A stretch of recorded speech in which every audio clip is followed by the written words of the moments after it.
country is being dealt one historic humiliation after another on the world stage.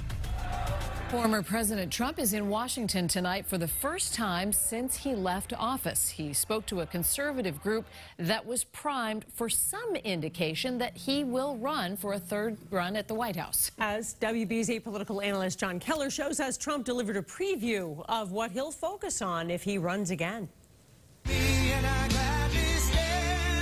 Mr. Trump made his return to the Capitol amid signs of discontent among some Republicans over his obsession with the last election, a focus his former vice president called out in a speech hours before Trump's. And that is absolutely essential at a time when so many Americans are hurting, so many families are struggling, that we don't give way to the temptation to look back.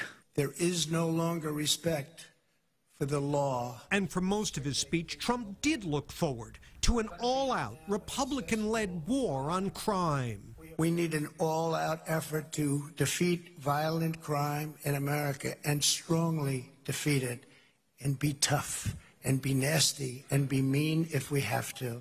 He called for a return to stop and frisk policies that studies have found do little to reduce felonies. Parents are worried sick that their kids will get shot on the way to school or on the way back home. But efforts to curb the sale of weapons to troubled buyers without criminal records, like the Uvalde mass murderer, are a non-starter for Trump.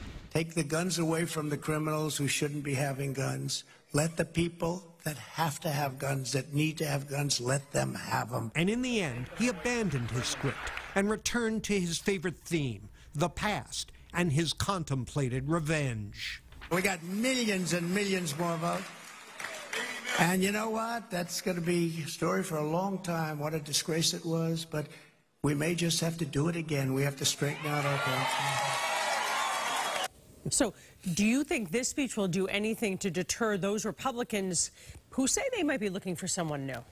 Well, hardcore Republicans like that, or really have had it? I don't think so, but I think it might help drown them out a little bit, Paula, because it was a return to the candidate Trump of 2016 who electrified the party with red meat rhetoric on issues like crime, immigration, and the Second Amendment.